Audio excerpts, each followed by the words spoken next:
Tim, the NFL draft is so much more relaxing when your team has no draft picks. Isn't it, though? Yeah, it's great. I don't have to worry about them screwing it up. So for me, at least, the draft, very peaceful. And in fact, I didn't really have much stress over the weekend. You didn't have anything to care about, really. But the Bears What? made some moves. Yeah. Overall, how did you feel about their draft? I liked it. I was going to have a stroke if they picked a wide receiver in the first round. Or a running back.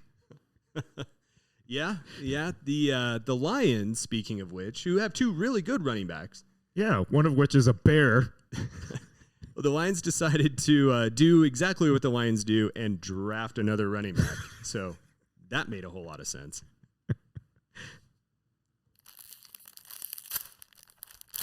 There's an Adam. Oh, it's a 101.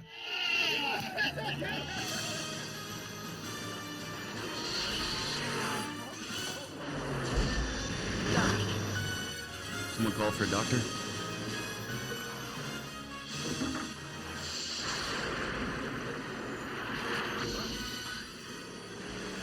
Always entertaining, accidentally informative. We are bringing nostalgia and camaraderie to the hobby. That's Tim. I'm Chad. This is Pack to the Future Podcast, Season 2, Episode 13, NFL Draft Quarterback Rookie Cards, Tim. Lucky episode 13. It is, and you know what? If anyone out there was wondering how many episodes it would take until I no longer had to read the intro, it's 13. Nice. I like that. Yeah, woke up feeling a little frisky today. Yeah, apparently. Figured why not? So as a reminder for everyone, you can find us on Instagram, Pack to the Future Podcast, of course, our website, pttfpodcast.com, and everywhere that podcasts are found. All right, Tim, well, we are going to be discussing, as I hinted out in the show title, we're going to be reviewing some past NFL quarterback draft trends and then reviewing some rookie cards and pricing over the past several years. And you've identified a trend that people are going to love to hear and are not going to want to miss. Oh, it's just amazing. But before we get to that main event, of course, Tim, weekly updates. And, you know, some of these, I swear, as episodes go on, sometimes that week feels so long. Or so short. And other time it feels really short. And this is one of those weeks it just feels like that week just flew by. Yeah. Yeah, so bizarre. But even with that being said, I still have a couple of updates. And I think you know one of these, but the other one you don't. So okay. Two purchases that I made for my updates. First one, 2013 Panini Crown Royale. Is it Crown Royale or Crown Royal? Oh, that's a debate. Okay, I'm going to go with Royale. Like in my mind as a kid, that's fancy. always been what it was. I purchased a silhouette. Yeah. And those have been in the back of my mind for quite some time. If you haven't seen them, they're beautiful. Usually a pretty nice patch. Most of the times you get them in the early 2010s. They're actually game worn, and then you get an on-card autograph with it.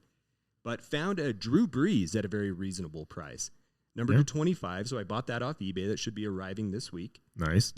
Quite happy with that one. I think my first Drew Brees card, even though he's been a player that's been on the back of my mind for a while. I don't know why. Very likable. I saw his arm get destroyed by John Lynch. I was there in person when he was in San Diego and went to throw the ball, and John Lynch just exploded his shoulder. Yeah. Thought it was going to end his career. So anyway, Drew Brees was happy about that. But here's the one you don't know about. A 2021 National Treasures football. This is a football theme show today. Super Bowl Immortality, Terrell Davis Midnight, numbered to 25.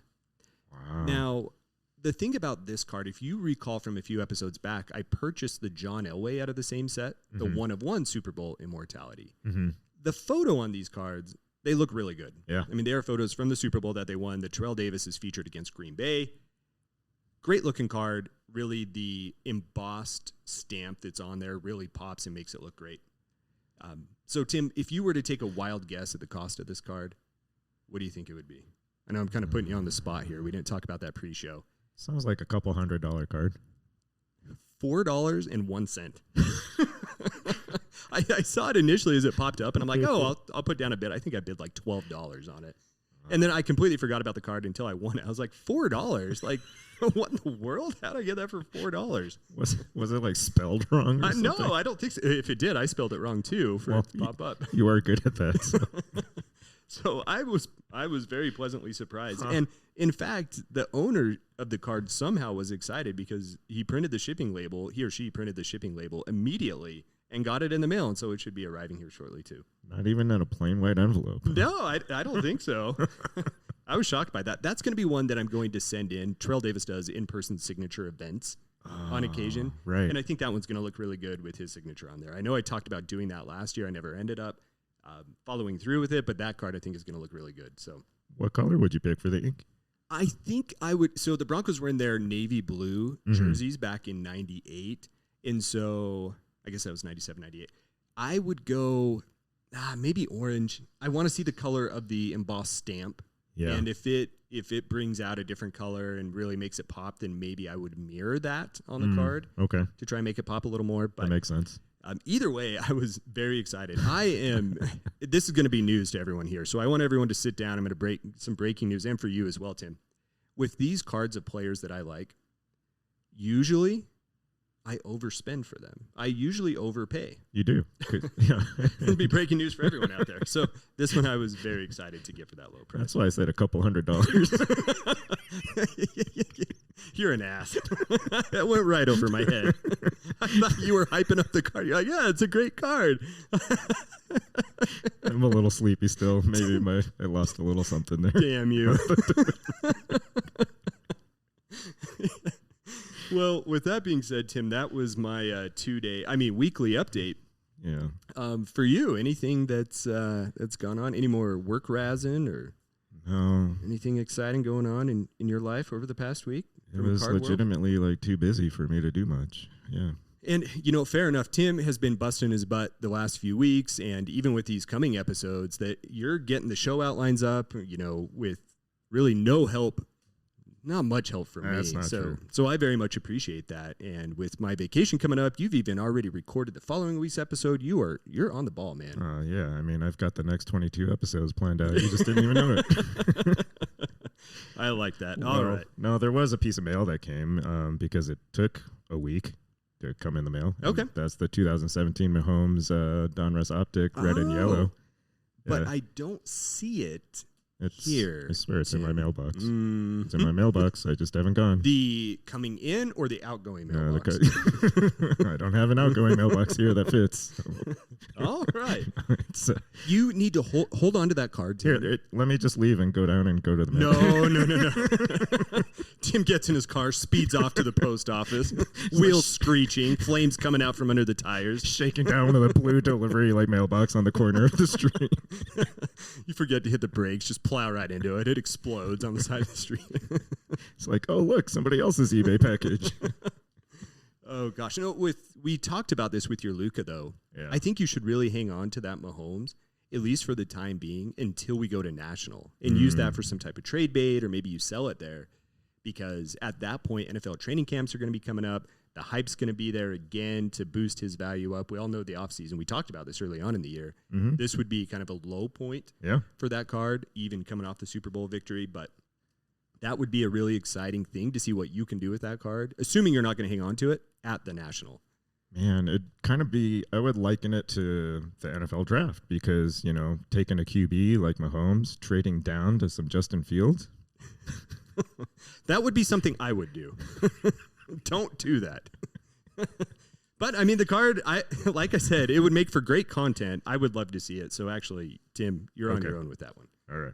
I like it. All right. Well, should we move on to the main event here, Tim? Let's do it. All right. Well, as Tim's pulling up some music to soften the ears out there for everyone, guys, we are going to be talking about NFL quarterbacks and their rookie card values. And Tim's done a great job looking back here that we're going to lay out. What we want to do is set the stage for notable quarterbacks who have been drafted over the past 5 or 6 years. And then some trends that we have seen, Tim, in some of their... We're going to use the NTRPA number to 99. As we should. As some values, right? Yeah. One that... we're going to have to bring up the Josh Allen one again just to drive that stake through your heart again. I'm just going to go back to bed. Everything would have been fine if you would have just let that little remark go right over my head like it did. And I was like, oh, yeah, I really scored a great deal on that card.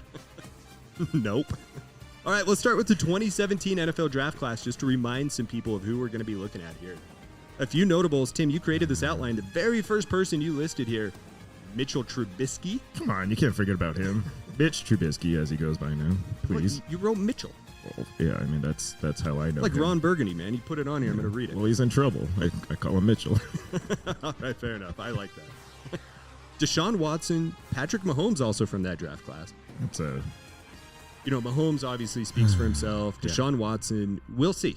We'll see. I mean, we'll give him a pass on last year. Can't give him a pass on his off-field stuff. Right, But right. QB-wise, it'll be interesting to see what he does again. Right. 2018, a few more quarterbacks of note from that year. Yeah. We recognize Sam Darnold for his wonderful on-field performances. Josh Allen. Josh Rosen, not to be forgotten. Yikes. And then Baker Mayfield. And recently, most well-paid QB in the NFL, Lamar Jackson. How crazy is that?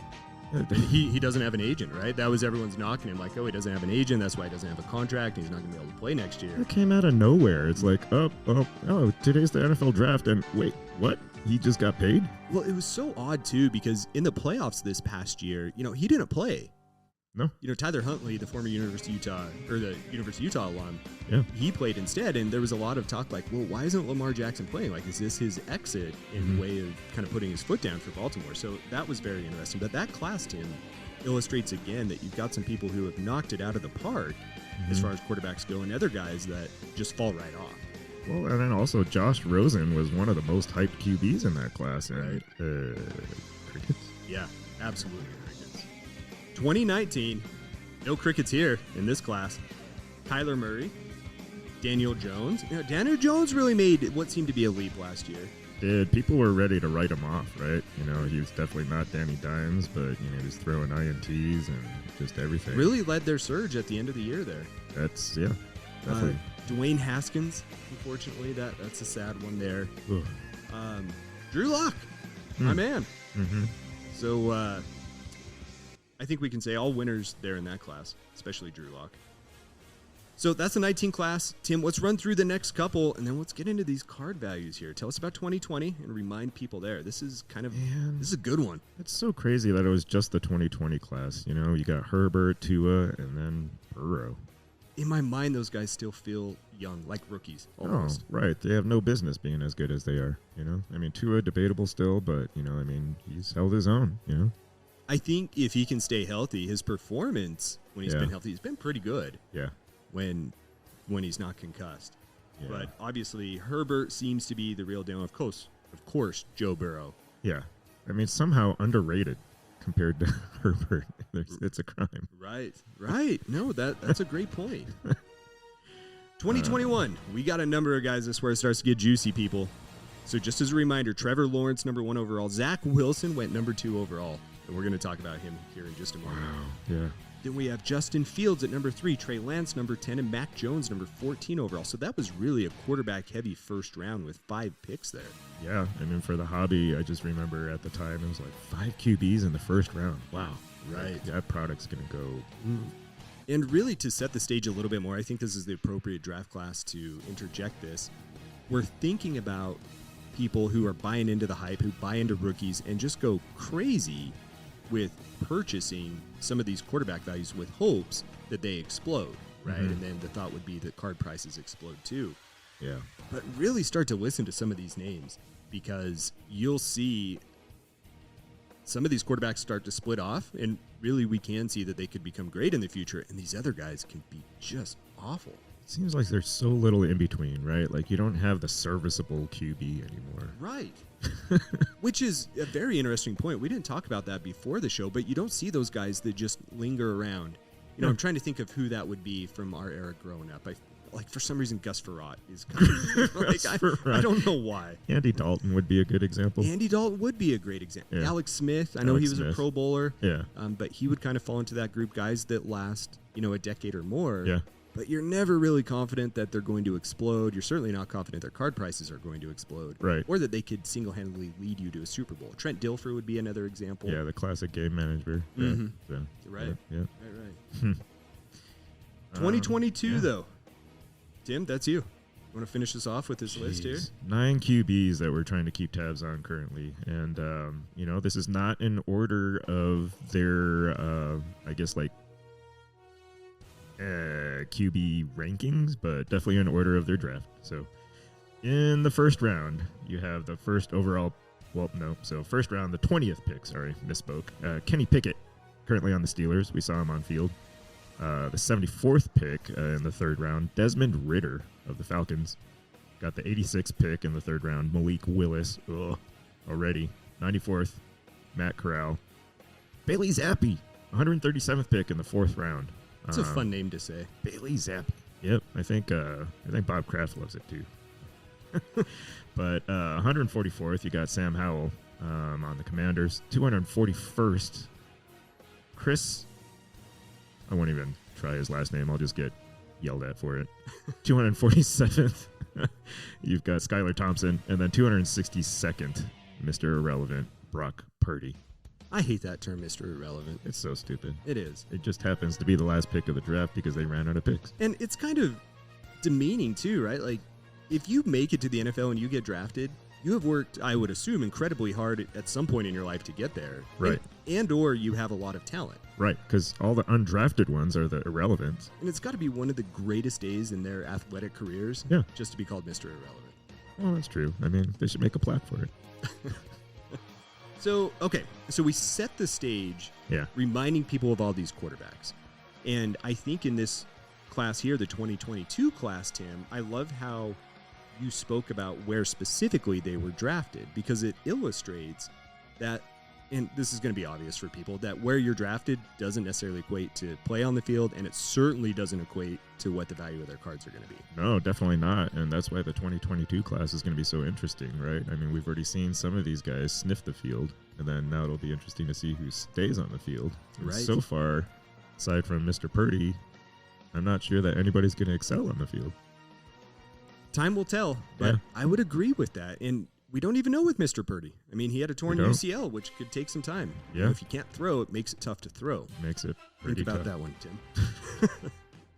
Okay, so here, with this in mind, you know, the hype with the draft, there's always some hype after that. Cards are going to be probably put out, in the next 4 to 5 months. Usually we get a set release right around training camp, and then, of course, they'll start to come out as time goes on in the year. But perhaps a word of caution is what we want to demonstrate here. At least that's what I want to say to people, is before you go out spending crazy money on the quarterbacks that were just drafted, maybe proceed with caution about what could happen to some of those card values as time goes on. You know what happened the last time we tried to be informative? What happened? I've already forgotten. Well, Tim, you got to remember in the show opener, we don't try to be informative. We are accidentally informed. So, like, the times that we're not trying to be, that's the time that, like, truly we can give some successful information there. Okay. So when you try for it, then it just doesn't work. No, and I really didn't try this week, so. All right, then we should be in good shape. So, everyone, you're going to be primed for what we're about to tell you. Okay, so now what we're going to do is go through some of these card prizes for some of these names in the past to demonstrate the point that we just made. And, of course, I'm going to take this first one. Zachariah Wilson. BYU alum. For a reminder of everyone out there, I went to the University of Utah for, 2 decades. I think Van Wilder says that people who go to school at alum are only called doctors, and he's right, but the University of Utah is my home, and their bitter, bitter rival, the BYU Cougies, which is where Zach Wilson went to school. The number 2 overall pick, Tim, of the 2021 draft. Things have not been going so well for Mr. Wilson. 8-14 career record, 34 career QBR. Is that true? Is that real? It's as true as I could pull a stat off the web. True. What number's higher? His total QBR or the number of his mom's friends he's banged? That's so bad.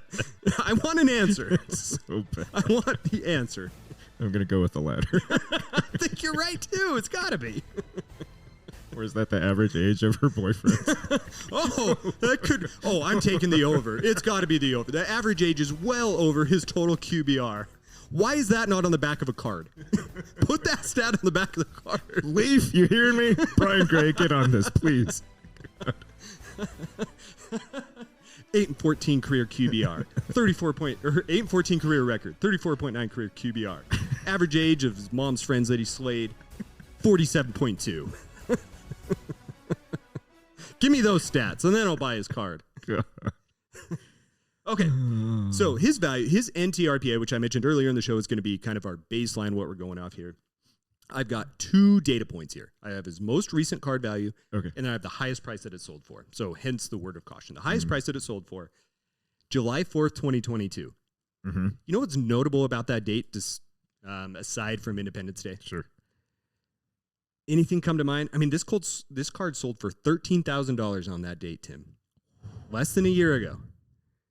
That was the highest point that I could find in Card Ladder. Okay. Anything stand out to you about why that would happen? That's when the scandal broke. Wait, was it That that was day? the time that the scandal broke, and his card prices reached an all-time high for Zach Wilson. He started trending on Twitter, and there you go. And there you go. Huh. Most recent, though, down from that 13,000. Most recent NTRPA number to 99. January of this year, $1,500. Wait, Brutal drop. Brutal drop. was that graded or ungraded? Do you know? I don't recall. That might have been ungraded, I don't but still, recall. that's bad either way. Yeah, it's awful either way. Just awful. I do know that 13,000 was not a PSA 10, so I don't think that that's what inflated it. But, guys, I came up with a list here of other things you can do with $13,000 aside from buying a Zach Wilson NTRPA. Oh, here we go. Marty McFly's power lacing Nike shoes. Air Mag features LED panels that can glow for up to 5 hours, Tim. You can get that for $12,500. Autographed, I'm assuming. I don't know if those are autographed. I don't think so. Even then, that's still probably better. Those are cool shoes. Or if you want to go back to the card side of things, 2005 Absolute Jumbo Swatch of Babe Ruth. Game worn. Wow. You can enjoy a 5-night stay at the St. Regis Resort for 2. Package includes round-trip airfare, 5 nights deluxe, over-water villa, and daily breakfast and dinners for you and the loved one of your choice. That sounds like a great choice. For less than the cost of a Zach Wilson NTRPA. 97 Platinum Portraits Michael Jordan. That iconic card. Yeah. What would you rather have? Oh. Zachariah or Michael Jordan? Or this guy right here. $13,000? That would buy you a seat into the World Series of Poker main event. Yeah, And and still some. have $2,000 left over for the cash games on the side. Go listen to Season 1, Tim's Tales from the Crypt. It is the single greatest episode of any card-related podcast you are ever listened to. 2 other things you could do, guys. 1960 Muhammad Ali rookie card PSA 7. You could buy that for cheaper than the highest price sold at that Zach Wilson. This just slays me when I hear about stuff like this in the hobby. It's like, spend your money wisely, people. I get the hype, right? You know? Well, you set yourself up for disaster I know. because the last point I have here, speaking of spending your money wisely, Tim, I was going there. I was laying that up for you. you could buy 130 Panda JPEGs Oh, for $13,000. Tim, how many of those Panda JPEGs do you own? 257. I'll let everyone else do the math there. So that's Zach Wilson. But we have others as well. Tim, you want to tell us about Mitch or Mitchell Trubisky? Yeah, I put some money into this guy. I was pretty excited. Well, I forced myself to be excited when they traded up for him. Sure. Because I was like, they see something, right? And I was like, okay, he's a mobile QB. You know, like we did okay with mobile QBs, and we don't usually get a mobile QB. I was like, hey, what do we have to lose? Didn't really care about Patrick Mahomes at the time, and so I threw my dart at Mr. Trubisky. Okay. I had at the time 3 of his NTRPAs, and they were going for about $1,500 a piece, I think. I don't want to know what they're worth now, but I have to assume they're less. So I think I did okay jettisoning them, but that money could have been spent on his fellow classmates. Did you see the values I put in there? No, not yet. I'm not going to look, but he was picked 2nd overall, so I thought that was a great choice. His career record actually implies that he's better than people give him credit for. 37-27. Okay. Winning record. That's a winning record. That's pretty impressive It for is. how much he gets completely torched, right? Well, he can't throw an accurate pass down the field. No, and that he- is a problem. It's a huge problem. can't make it like 8 yards. You can't throw like a little out route. Like you can't. Like no. Just Come to nothing. find out that matters in the NFL. Apparently, who knew? His 55.6 career QB rating, though. That's better than Mr. Zachariah. Oh, and it does compete with that over-under age. Yeah, it For does. Zach Wilson. Exactly. And his little porn stash is got to count for something. Oh, gosh. All right, hit me with the NPRPA, though. Well, the highest prize, you said 1,500 is about what you paid. Yeah. The highest prize I could find on Card Ladder was from October of 2018, which was $1,350. Wow, somebody was still paying that? Tim, you paid over that for 3 of them. Shush. Who overpays for his PC cards? That's Not this something guy. That's something we all do. Come on. But there is some saving grace here. The most recent card that I could find that sold in January, Yeah. $300. Should go get one just for novelty. I mean, it's a lot easier to go get one now. Yeah, I should do it. Might as well. Yeah. What kills me though is the rookie patches on those. It's the dreaded like 8 cutout. Oh, right. Yeah. And it's like he doesn't wear the 8. Right. We all get that. Yeah. Well, moving on, we've got a couple more examples here. Carson Wentz is the next one that I pulled, going back to that 2016 class. Mm-hmm. I'm currently a free agent. Yeah. Yikes. What a fall from grace, right? People were so high on him coming out of North Dakota State. You don't even drop that knowledge right now. Before the show, Tim's like, oh, he went to Cal, right? I'm like, no, he wouldn't go to Cal. South Dakota? And no. Tim and I are like, yeah, it was South Dakota. And we're like, no, it's South Dakota State. Wait, was it? And we spent 5 extra minutes researching just for this moment. You're supposed to cut that out, Chad, while we research, and then we cut back into the podcast and make it look like nothing happened. I'll just bleep that whole thing. Yeah, And that's people will what- never know. Second overall pick, though, I mean, really, to your point, Tim, high prospect and really had a big outlook on his career. Huge, yeah. High price for his NTRPA, $3,500 back in 2019. Most recent, again in January, this seems to be a trend here, $200. Okay. Boy, that's a drop. Wow. I mean, that's over a $3,000 loss. So buy your quarterback cards in January, huh? Yeah. Which we did talk about before. We did. We did say that was the case. Hi, Spark. So Carson Wentz, another one, big fall from grace for sure. Tim, we got Marcus Mariota here. You want to talk about him? Man, I remember watching him at Oregon. Everybody was really high on him. Right. He's on the Eagles, and Wentz is not. Ooh, that hurts. Yeah. Second overall pick as well. His career record, tallied at 42 and 45. Not terrible. Which feels right. Like you think about Marcus Mariota, he's kind of one of those guys that we talked about earlier. Yeah. Kind of the journeyman. That's what I have in my mind for Marcus Mariota. I don't know that he is that. He's a journeyman for sure now. That's going to be his career, I mean, that's just the reality. Sure. He's not good enough to win games on his own anymore. So, or if he ever was. But 56.8 career quarterback rating. Yeah, sensing a trend there. Mid-50s, not so great. Similar to other card prices too, Tim. His didn't reach as high as I thought it would. I saw a high price for him, the number to 99, September of 17 for $1,500. Okay. Most recently, $175. That was back in February. 175. I mean, Jeez. all of these are, 1/10 roughly or more. Oh. Just not good ways to go. I mean, we could give examples of cards going the other way, but just a word of caution. Yeah. Now, gosh, this next one's tricky that you put on here. Dwayne Haskins, you put on here as well. Tim, that's the best card I think I've ever pulled from a pack was a Dwayne Haskins. That's what you were saying, right? And to put it in that context, that's a woof on your card ripping. Well, it really is. It really is. Just, whoa. That's why I don't buy so many boxes anymore. Yeah. I mean, think about when we used to go down to the card shop and we'd have like those 10 boxes and do SummerSlam and open them all up. How disappointed I'd be after. Oh, you were like depressed for days. I was. Like, it really brought down the vibe of what should have been a fun celebration. Exactly. But yeah. I digress. So 27-29 career record, 43.5 QBR. I didn't pull up values for him, but obviously his values would be quite low and don't have room to go back up either. Exactly. So lots of examples there, Tim. Some trends, though. Do you want to talk about this? Do you want to jump into the 2023 draft class? Yeah. And then talk about something that you found through here and a word of caution for everyone? Yeah, I mean, we just saw the results, and by the time this episode releases, it'll have been an extra week for all of us to process this. But number 1 pick, Bryce Young out of Bama. It'll be interesting to see how he does on the Panthers. We all know the knocks on him at this point as far as size, so I won't rehash that. Second, surprisingly to me, was C.J. Stroud. I mean, I get it in terms of draft boards and stuff. A lot of people agree with this pick. The poor Texans, there's no way he actually succeeds there, but we'll see. I'll circle back to that like you hinted at. Anthony Richardson at 4, going to the Colts. That was such a reach. Huge reach. He can't throw the ball. No, he can't.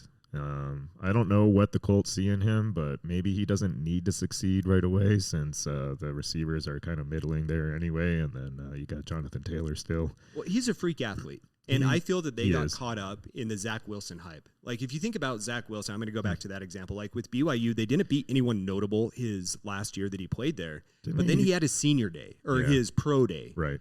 And I remember there's a clip of him rolling left and throwing a deep ball and hitting someone in stride, and everyone just went berserk Went over nuts, it. right, that he could make that throw. And that's what really jumped him up to be the high draft pick that he was. And I feel the same thing is with Anthony Richardson. Yeah, he's a stud when you look at him. He is, and I think he had a really fast 40 time. Yeah, it was like 4.4, basically. It was quick, and the guy really is a great athlete. He played against the University of Utah this year and destroyed us down in the swamp, but the guy cannot throw the ball. Yeah. I would be very worried about him as a Colts fan. Oh, yeah, that's going to be interesting. And then the Titans. Oh, their quarterback situation is rough too. It is. But they rescued Will Levis. That poor guy. That poor guy having to dress up again for day 2. Oh. His girlfriend was not impressed No. on day 1. That's She too bad. would have She- rather been anywhere but there. That would have been a long time to sit there and look pretty. So. Let's get her on the show to get her feelings about the draft. Oh, yeah. Does anyone know her? Zach? I'm sure she listens to the Actually, I'm sure she's listening to the show right now. Oh, yeah, of course. Let's don't know give why she ourselves a wouldn't little be. bit more credit. Give us a call. And then Hendon Hooker. There's a joke to be made there somewhere going to the Lions, but I'll leave it off there. Well, the joke is the Lions, just in themselves. That's right. Okay, I was getting there. So did you notice something about the list we read before we read this list? All of the quarterbacks that we listed out happen to be the number 2 overall pick. Not necessarily the second QB off the board, No, but the number 2 pick. it's quite the trend. Who was the number 2 pick this year? C.J. Stroud, are you saying he's going to be a bust? 100% bust. Oh, Tim. Ohio State QBs, they do not do well Yeah. to begin with. And he's the number 2 pick. He's hosed. I don't know, Tim. I don't know that I agree. Anthony Richardson's going to be your bust out of that group. No, C.J. Stroud. I wish I could short C.J. Stroud's career, which after I've put that stamp of approval on his bust, he'll obviously succeed now. But until proven otherwise, he's got a lot of things going against him. We're talking about him on episode 13 of our season. He's following a list of horrid number 2 picks. I feel like there's a bet to be made here, and between you and I just don't know what that No, bet is. it's got to be on FanDuel somewhere, Yeah, that's a good point. but we can't do it in Utah. So I guess if listeners have a wager between Tim and I that we could do for at least the short-term career of C.J. Stroud versus Anthony Richardson, please let us know. man, There's got to be something there, Tim, because I think you're just absolutely wrong. I love the trend. I love that you found it, but you're just wrong. yeah, that's probably true. I can live with that. But having a little something behind it, Yeah. make it a little more interesting. How do you think these guys are going to do aside from C.J. Stroud? You know, C.J. Stroud is really the guy that stands out to me, and I think he's going to be the best of the class, to be honest with you. You know, he torched Utah, torched them Yeah, through the air. Bryce Young, I worry about his size. I know the guy's impressive. I know he's a winner. But C.J. Stroud really stands out to me. And then Levis and Hooker, I'm just not familiar enough with them to be No. able to tell you what they're going to do. You know, the Lions, for everything we joke about, their offense looked really good at the end of the year last year. it really did. Yeah, But I thought Goff was progressing, and so that's a little bit interesting to pick him up in the second round. yeah. But it shows you that they're not like super confident in Goff either being the answer for much more than a few more years, probably. I think from a card standpoint, if I had to go chase any of these guys down, believe it or not, I'm going to dance with the devil. I'm going to go with Stroud. Stroud, huh? Yeah, he would be the guy. He would be the card that I would chase after. I'd probably stash some hooker, actually. Would you, Tim? Yeah. Huh. Yeah. The massage sounds really good after this show, Oh, too. my God. End this thing now. Well, everyone, thanks for listening to us again. Hopefully this was a fun, semi-entertaining, semi-informative show. That's Chad. This is Tim, your hooker investor.